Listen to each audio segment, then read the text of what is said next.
Hello, and welcome back to another episode of Straight Up With Steph. I am so excited for this and my next episode because it's a two-part series with Melia of Hygiene Edge. If you're in dentistry and you don't already follow Hygiene Edge, please follow them. They have so many great videos for clinicians on all kinds of different topics. I wish I had this resource back when I was a student or a new grad. It literally didn't exist back then. It's been so long ago. But their content is honestly fire. And when I was talking with Malia, we actually wanted to talk about two topics. We wanted to talk about school, like tips for hygiene students, and then also tips for new grads. And there was just so much to talk about that we divided it into two episodes. So today's episode is about hygiene students. I think this is great for active students, potential students, even faculty. She's got so much to share because she's been on both sides. She's been a student and now she's on the faculty side. She shares with us her top 5 tips for students. And we kind of went back and forth and shared our own experiences with hygiene school as far as the challenges that we went through and personal things. It was a really fun conversation with Malia. So if you're a current student, potential student, or faculty of hygiene schools, please check out this episode. I think you'll really enjoy it. Now for my convo with Malia. Hey, it's Steph, and welcome to the Straight Up with Steph podcast, where we have real discussions around health and life and just trying to be better at both. Hey, Melia. Thank you so much for joining today. Thanks for having me. I'm so excited to chat always with you, but this way too. I know. I feel like we've just seen each other in passing here and there, but it'll be nice to chat, especially what we're talking about today, which is students and new grads. I feel like this is something that people always want to learn about. Yeah, I mean, it's hard being a student, and sometimes when you're like in the thick of it, you're like, I had no idea is this real life when it comes to dental hygiene school, which everyone has a similar experience, I'm finding, and it's totally doable. So, anyway, I'm excited to talk more about it. Yeah, I know you and I have discussed this, but because we want to talk both about students and new grads, I think we're going to split this up into two episodes because there's just so much to talk about. So we'll start with students today on this one. But before we get into that, I feel like everyone probably knows who you are. If they don't, then I don't know, they need to. But can you tell us just a little bit about you and your history in dental and what you're doing? Yeah, so my name's Melia, of course, and I'm a clinical dental hygienist. I live in Utah, and I've been practicing for 16 years now, which has been so fun and but hard. I'm not gonna lie, clinical hygiene's hard. So, but I still love it. I love seeing patients. I still see patients every single week, couple of days a week, because I think it's so valuable and fun, and I just love that one-on-one interaction. And the one thing about hygiene that I didn't realize as a student it was like the different opportunities. Sometimes we kind of get in this mode that like I am going to be in clinic forever, which we can talk more about. I never thought I would see myself doing that, which has been great because as I've worked my career, I have been able to work in other facilities and different capacities. So right now I'm an educator as well. I've taught dental hygiene for lots of years. Right now I'm an educator in Colorado in a bachelor's completion program at CNCC. It's such a great program and a fun program. And then I work clinically. And then, of course, I run Hygiene Edge, which is an online education platform, a different way to learn. But it definitely stemmed from being an educator and thinking, hey, like when we graduate, we can never stop learning. And sometimes when we're working in a clinic by ourselves, it's hard to like spitball ideas off people or like if I want to learn something new, where do I go? So it definitely stemmed from that. So it's been busy, but again, like I said, it's been so fun and so rewarding. This dental world is so weird, but so cool.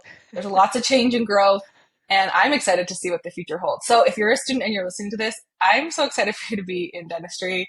It's weird, but it's so fun at the same time.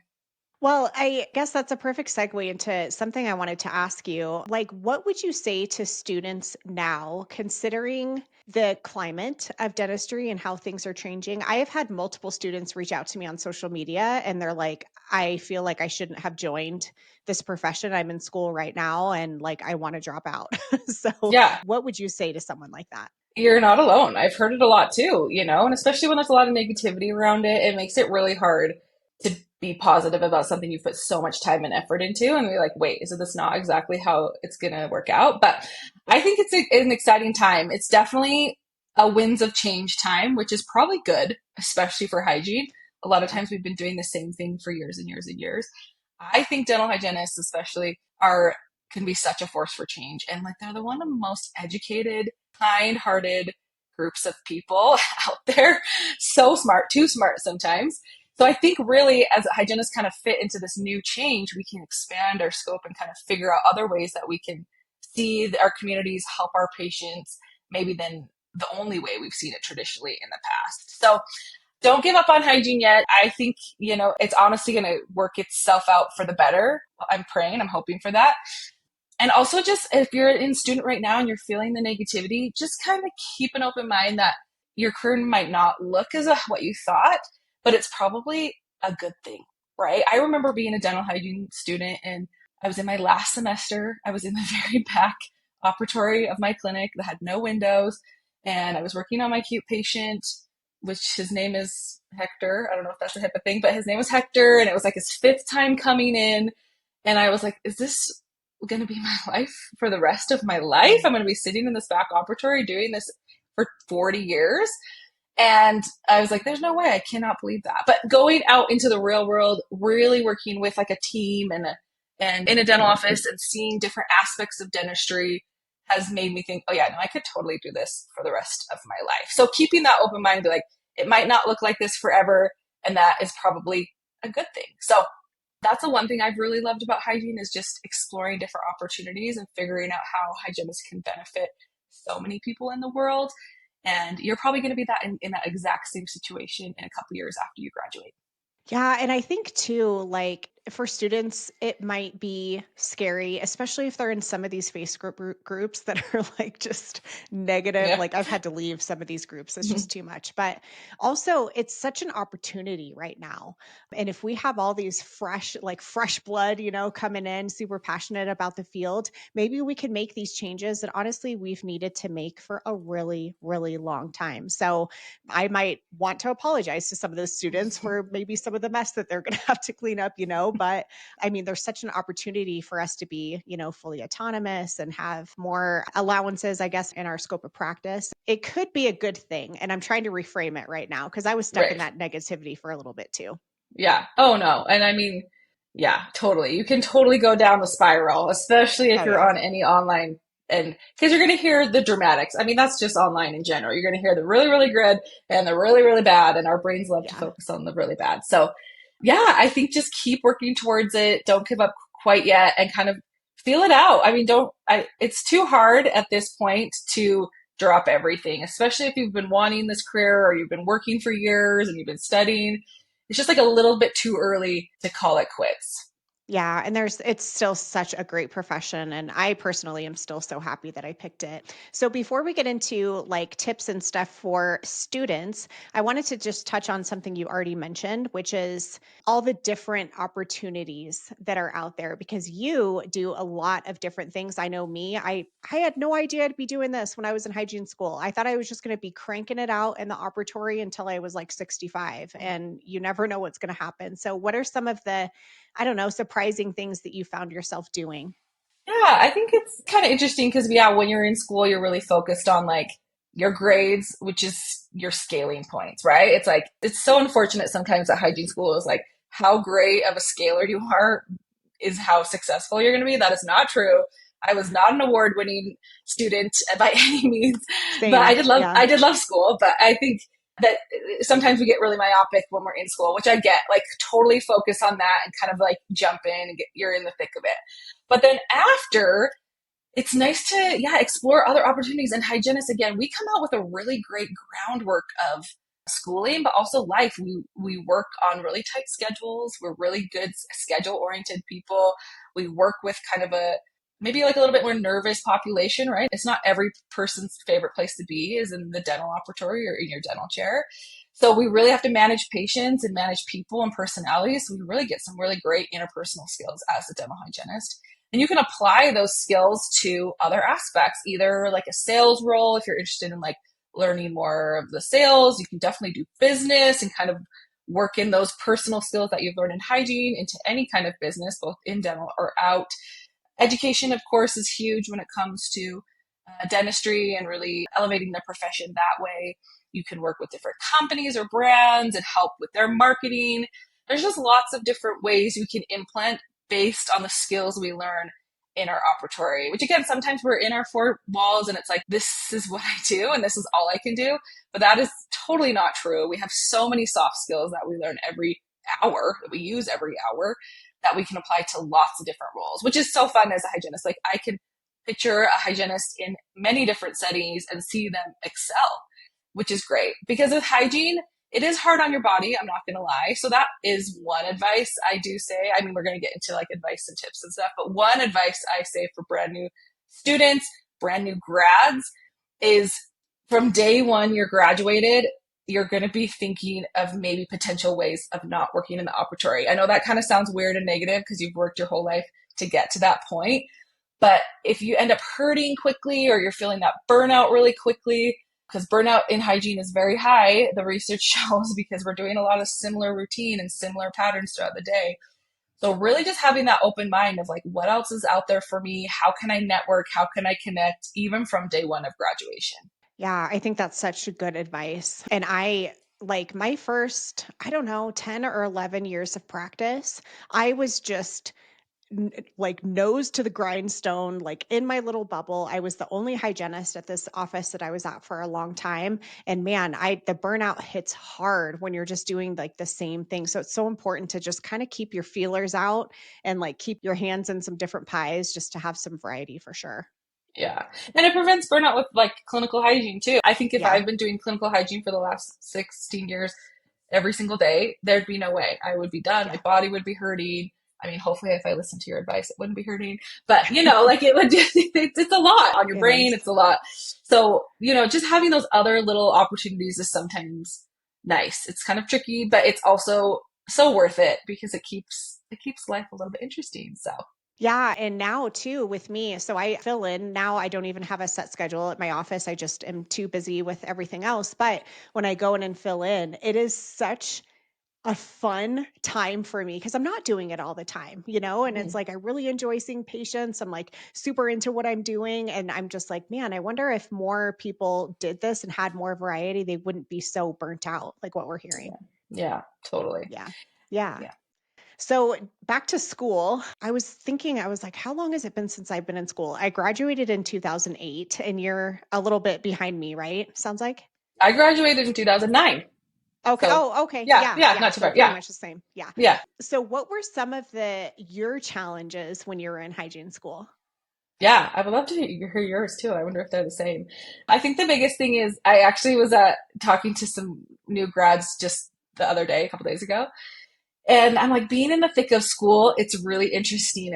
It's an interesting dynamic because every hygiene student is kind of a high achiever. It's a lot to get into hygiene school. You have to have a great work ethic, great grades, because there's limited spots. Like hygiene, maybe your program has 12, 14, 20. Like it's a little bit of spots a year, right? Lots of other programs on campus, they might have like 60 spots a semester or 100 spots. Like it's a hard program to get into. So most of the students in them are really focused and do a great job. Well, in turn, that also has a negative effect because when you're all together, you totally feel everyone's stress, which is hard. And I Yeah. remember being like a student and being at home or with my friends and being like, yeah, like we could totally do it, or talk to my parents or whatever. And then I get to school, like physical school, and I'm like, oh my gosh, like I'm not going to be okay. Like everyone's kind of feeding off each other. There's different tests happening and the different patients are not showing. And so like physically being with other people in the same scenario is kind of stressful. It's also kind of nice to have that someone going through it too, someone you totally bond with. But that I think is one a huge part of hygiene school is sometimes just like being around others that are very anxious too and stressed and you feed off each other. You'll Yeah. see that with patients too. When patients are anxious, you feel more anxious. At least I do. I can't speak for everyone. Same. And then Yeah. it just goes back and forth. So that is a tricky part with hygiene school, which I personally did not love. But at the same time, again, it is nice to have those people going through school with you. I mean, I still have lots of great friends from hygiene school because we did Yeah. go through those stressful situations. So keep an open mind when you're at school. Everyone's feeding off each other's energy. Sometimes it's nice to just take a step back, do some breaths, kind of recenter and be like, no, it's going to work out. It'll be okay. And it'll all work out in the end. You're going to graduate and it's going to be amazing. Yeah, with me, that whole perfectionism thing, that hits hard for me back then. Done a lot of work on that, so I'm not quite as bad now, but when I was in school, I was still in that mentality. Like I had already gotten in, like I was good, but I still Mhm. had that mentality that I had to get straight A's, that I had to be the best at everything. And it's like it took me it was probably a few months before graduation that I was like, why am I trying this hard? Like I'm It's gonna get true. my license, hopefully. Like I don't have to be number one, but it's like I still had that in my head. Yeah. Oh, yeah. It's hard to break once, especially if that's been your whole life. Like you've Yeah. in high school, all the things. So, and then, yeah, but it's a hard habit to break. But again, when you're in the thick of it and you kind of experience like, oh, I didn't get an A on this and it all works out. It's happy. So don't stress too Yeah. much when you feel everyone else's energy. I definitely had to check myself a lot in hygiene school with that aspect. Oh, yeah. Yeah, especially if you're an empathetic person, which I feel like most of us are. We're just Yeah. like feeding off each other. Another thing I had an issue with, I just remember this. I don't know why this always sticks in my head, but the two surfaces. So I went in, I was totally green. I had no dental experience. I wasn't an assistant. A lot of my classmates were. And so I remember learning the mesial, distal, occlusal, all that. And I was just like, wait, what? Like it was a totally different language. And I remember I was paired up, everyone in my group was a former assistant. And so they all Oh knew. And I no. was just like, mesial, what? Like, I don't know what this means. Oh yeah, no, it's not funny. I remember this is kind of set up, but okay, so I grew up in Canada. And my dad was a dentist in Canada, and I came to the US to university. So when I went into dental materials lab, I don't even remember that, but I don't even know, second or third semester, and in America we call it composites. Well, in Canada we call it composite. So I Mm. would like read the textbook and be like, oh yeah, this makes sense, and then my teacher would lecture, and I'm like, what is I'm like so confused, like what is happening? But I didn't want to like sound like an idiot and go back to the perfectionist thing. So I remember like sitting in lab. We had like a expanded functions type lab where we learned about different dental materials, I guess technically, and like learned about composites and amalgams and stuff. And my teacher was like, "Here's your composite," and I was like, this is composite," and it just like clicked. I remember just being like, "Oh my gosh, it's the same thing." So you're not alone. There's always something that's like so weird. Yeah, it is like a different language. For And I sure. remember too, when I think it was second year. Yeah, it had to have been second year because we're working on patients. And one of the instructors pulled me aside and she was like, I'm really worried about your skills, like your Oh hand no. skills, scaling skills. And I don't think you're going to pass boards. And I was just like, What? and I don't know, I'm the type of person that's like, if you tell me I can't do something or whatever, then I'll just like prove you wrong type of thing. So Oh, that's I good. figured it out and I got a lot better, a lot of practicing at home with the Typodon and a lot with my friend who would just sit there and I would like practice.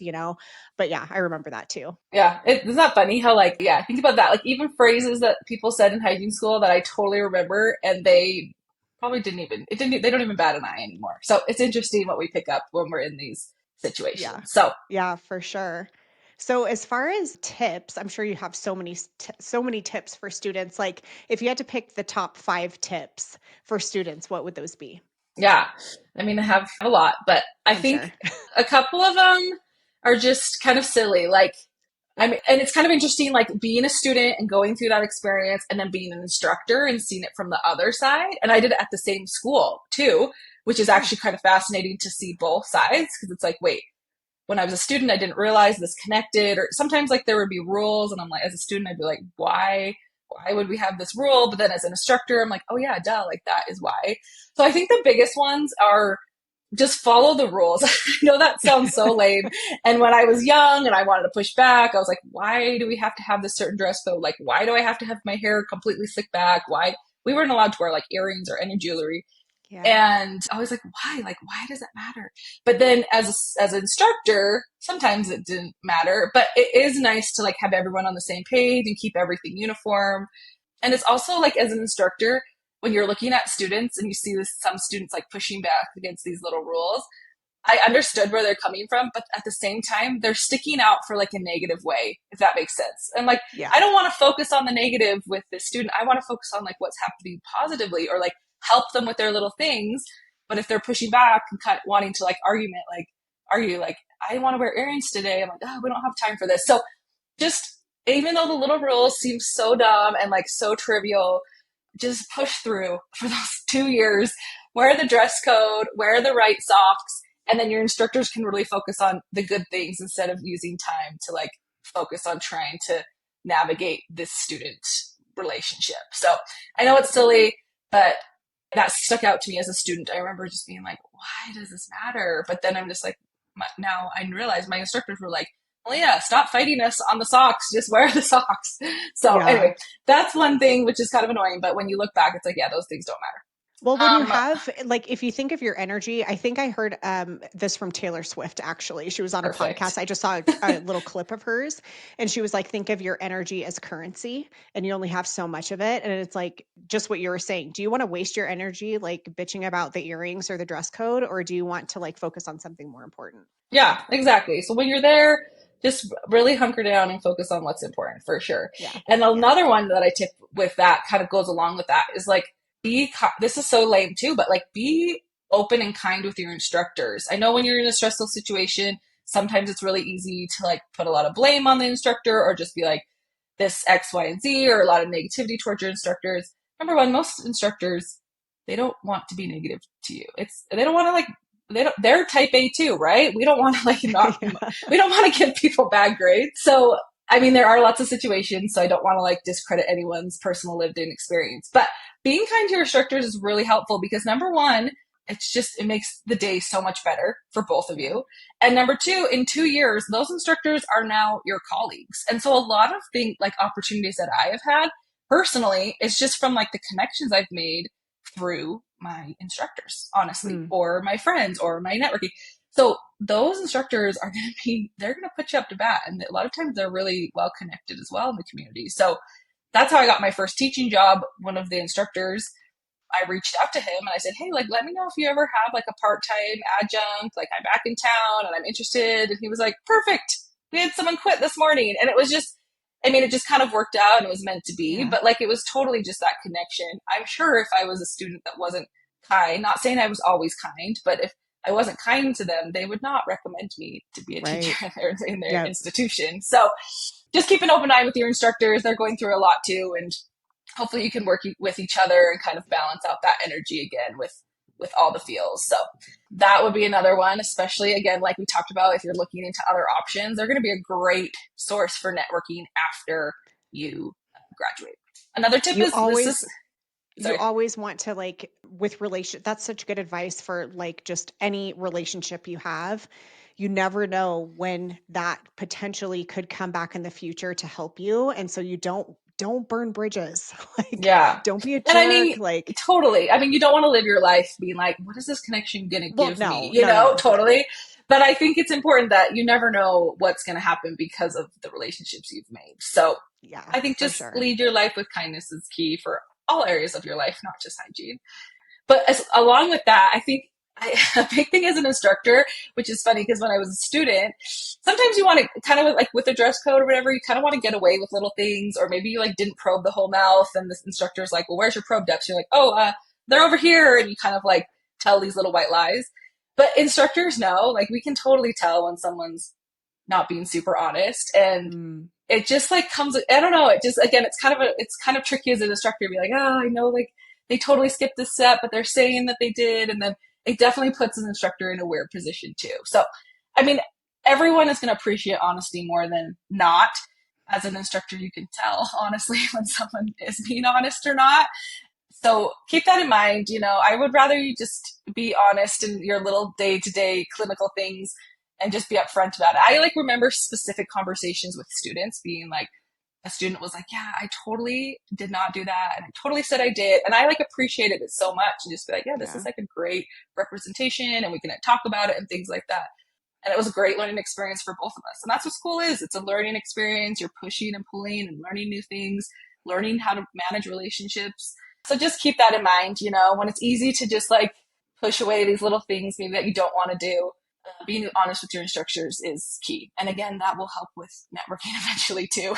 Yeah. Yeah. Some people don't, I mean, well, we don't want to maybe recommend someone that's not honest because then that might be a reflection on them. So something else Yeah. to keep in mind. And then the last thing, I can't remember what number I'm at, but this is like such a silly thing, but like read your syllabus. That's so silly, but your syllabus is your contract of the class or the course or the clinic. And literally everything in theory should be written there. Deadlines, due dates, what you need, what you don't you need, books, everything. So most of the time, if you're studying in the middle of the night and you have a question, it's probably going to be in your syllabus. And that'll be faster to get your answer than reaching out to your instructor in the middle of the night. So when in doubt, have your syllabus. A lot of instructors will, that's their answer too, to a student now. They'll be like, if a student will ask, like, what's this and what's this? And the answer is, well, did you read your syllabus? Mm, So keep that in mind. You know, I mean, I want you to reach out to your instructors. That's what they're there for. And they want to support you and help you. But if you want if you need a quick answer, or you're feeling lost or confused, go back to your syllabus, your contract that tells you exactly what's due and exactly what you need right then. It's super helpful to have it written down. okay. Yeah, no, those are great tips. I remember when I was in school, so I'm going to totally make myself sound like a dinosaur. Okay. I We're the am a same. child. Well, what year were you born? I was born in 82. I was born in 88.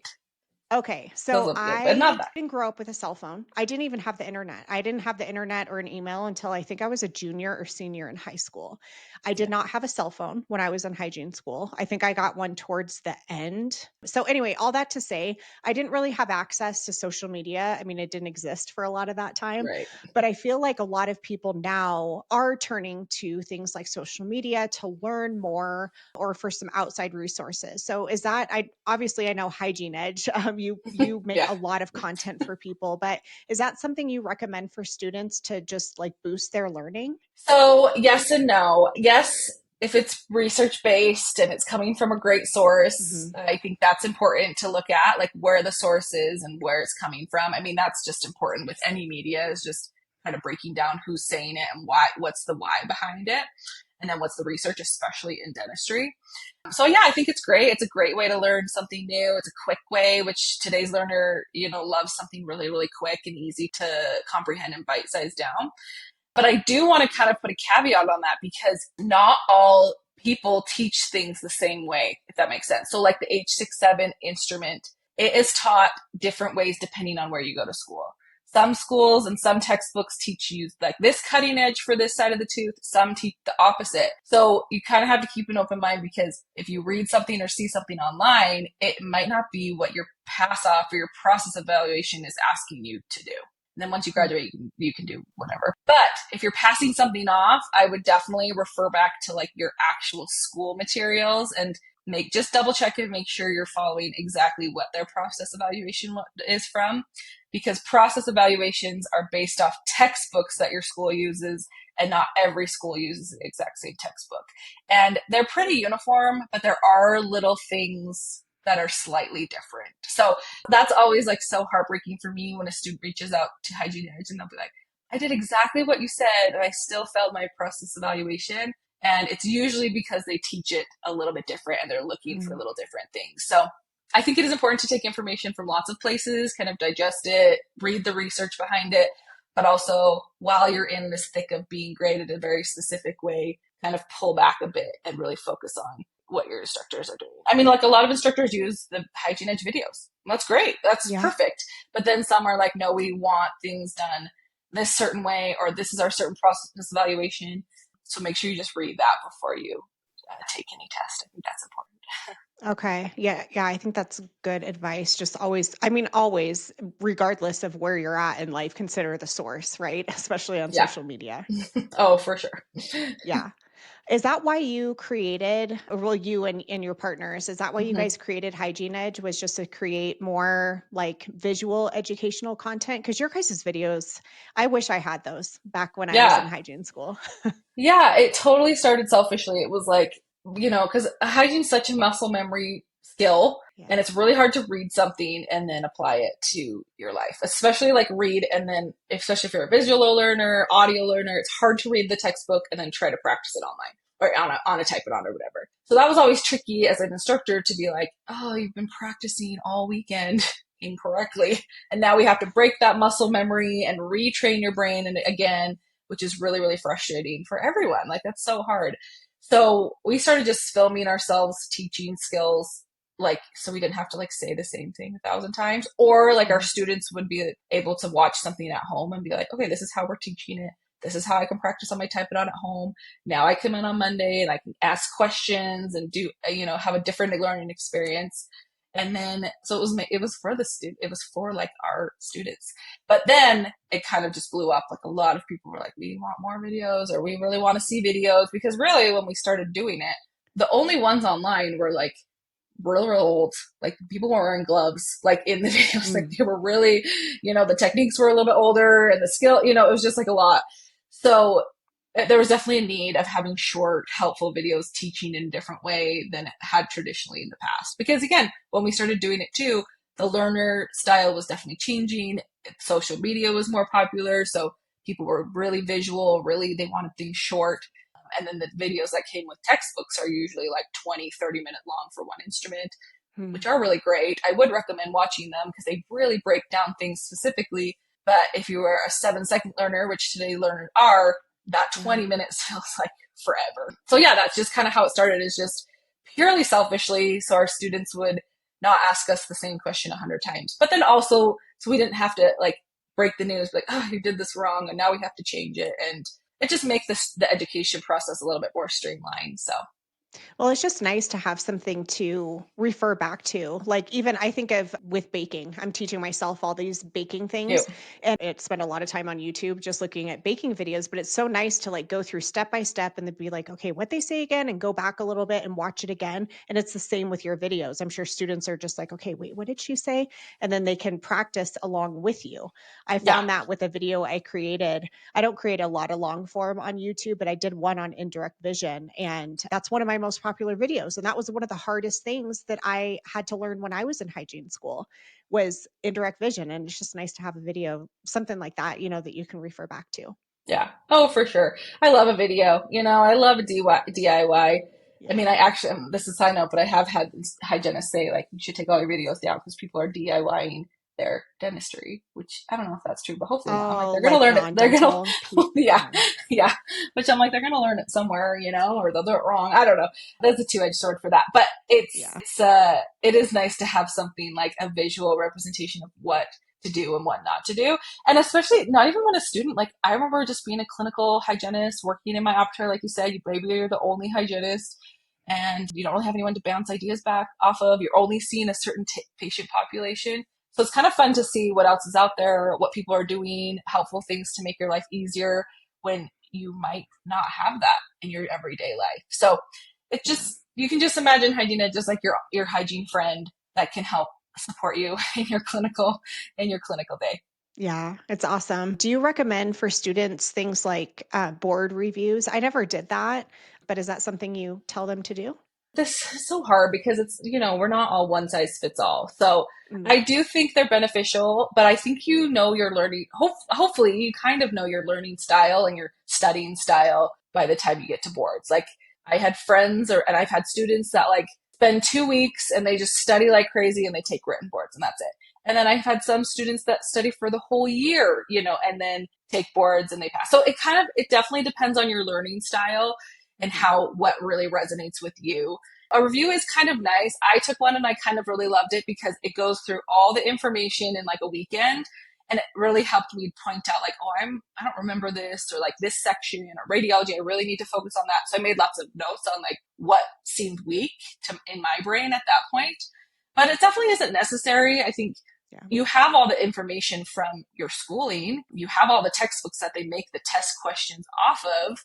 But if you are feeling like you're floundering, or you're like, where do I even start? Because it does feel overwhelming. This is a big test of 2 years of knowledge. A review is nice just to kind of like get you on a track to know what you want to study or what to not. And it's nice now too because there's other options. Like when I graduated, we had to like go in person to a hotel for a weekend, and like there was only one offered and it was great, but that was Um, the only option. So now there's like lots more options, which is so helpful for students. You can kind of pick and choose what fits with your time frame and your budget and your personality and things like that. Some people love to study together, so they make study groups, and that's really great for them, better than a course. Or some people love a flashcard, so making flashcards is really helpful, and they love that. If I spent 10 hours making flashcards, I wouldn't remember a single thing from them. So you definitely kind of just play off what your study habits are and what works for you and then go from there. But I would recommend, though, speaking of studying for boards, I remember being both an instructor but also a student, that people would study their boards material in their lecture classes,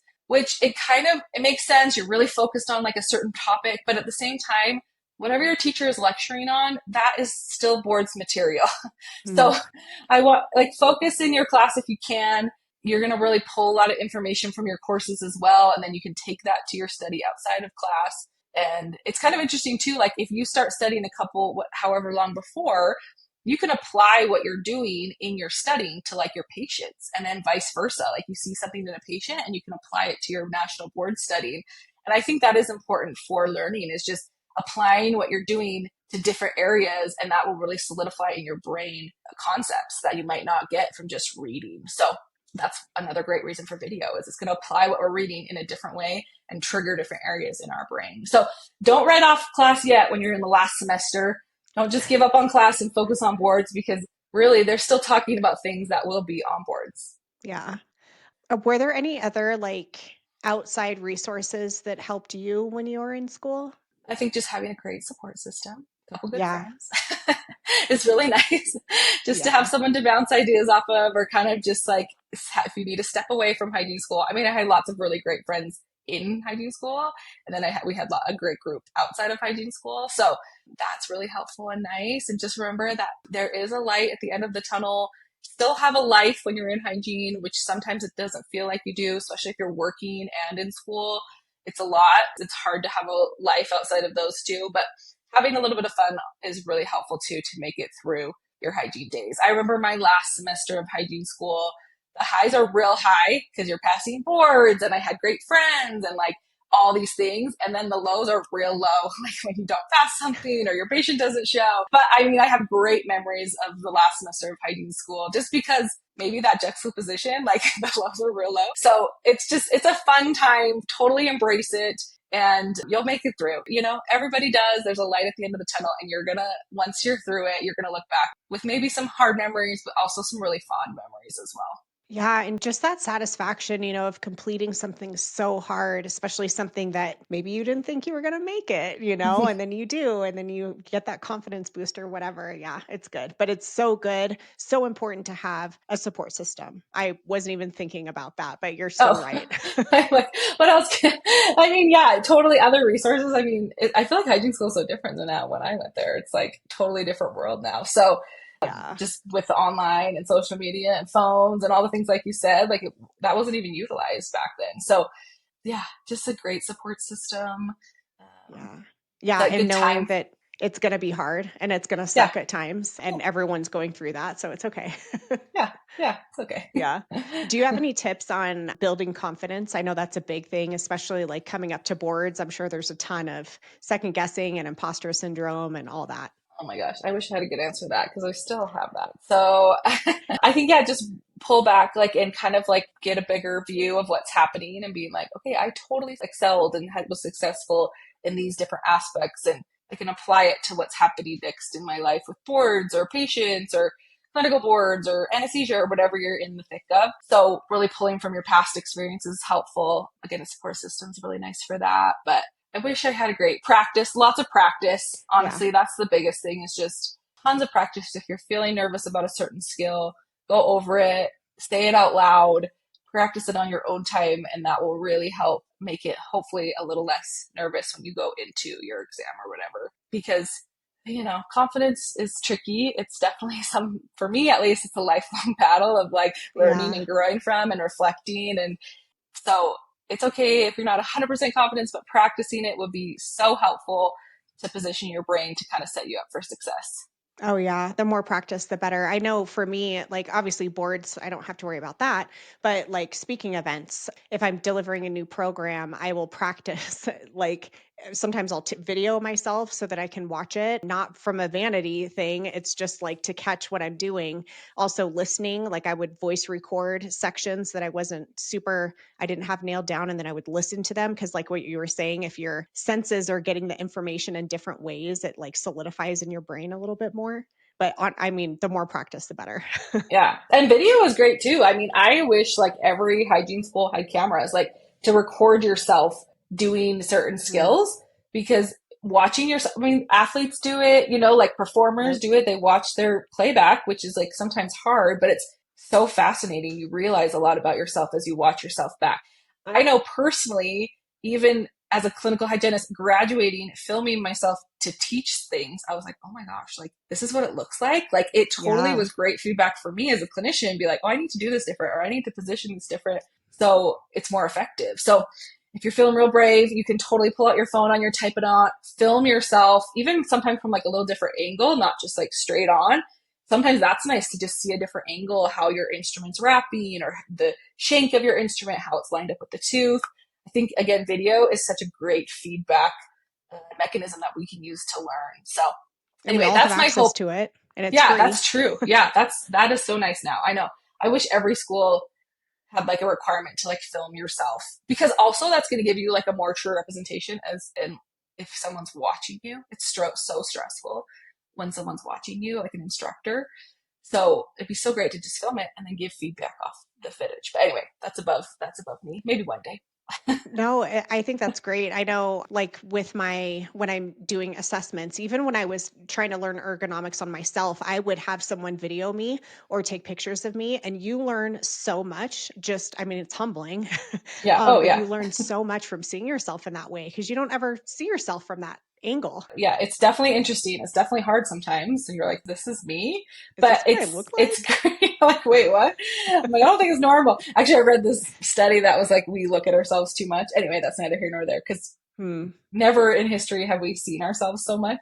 So hopefully we can take Oh, that yeah. and use it as a positive and really kind of like enhance our ergonomics, our instrumentation or whatever, instead of focusing on the negative. So Yeah, hopefully. Okay, well, before we close out here, because I know that we're going to talk next time about new grads, but any final closing words for students? yeah, I think just you can totally do it. When I again, like I look back in my little corner in my last semester, and I thought, there's no way this is going to be my life forever. And now I hear M all these years later. I'm like, oh yeah, totally. This is going to be my life forever, which is kind of crazy to think about.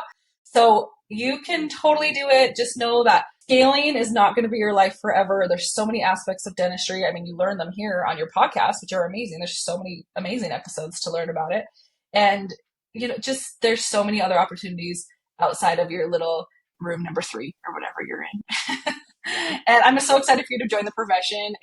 I mean, you can always reach out to me through Hygiene Edge if you have any questions or you're feeling all the feels of hygiene school because I know you can definitely do it and it's going to be worth it. Yeah, no, that's great advice. And I really just strongly encourage anyone who isn't already following Hygiene Edge to please follow them. YouTube, Instagram. You guys have how many followers you guys have now I don't combined? know, like a lot, but it's fine. It's It's good. like pushing probably 200,000, right? At this Yeah, point? no. Yeah. It's been Yeah. good. It's been such a great way to connect. And it's interesting too because now like that's another thing is like now we can see the world of dentistry, which we've never seen Yeah. before, and we can see what other countries are doing. So it's fascinating. So that's another great thing about hygiene right now is you're going to see a global dentistry, not just like your town's dentistry, which is pretty fascinating. Yeah, we can just open our minds. So, yes, please follow Hygiene Edge, connect with Malia or her partners at Hygiene Edge. They're all lovely, wonderful women. Thank you again, Malia. I'm excited for our next episode. And thank you, everyone, for joining. We will see you next time. Thank you for tuning into this episode of Straight Up with Steph and being interested in living better. What many listeners do is subscribe to the podcast because that allows them to automatically get the latest episodes of the show. Remember, you are the best person to take care of you, and by learning what we talk about on this show, you're taking one more step to being a healthier and happier you. I'll talk to you soon.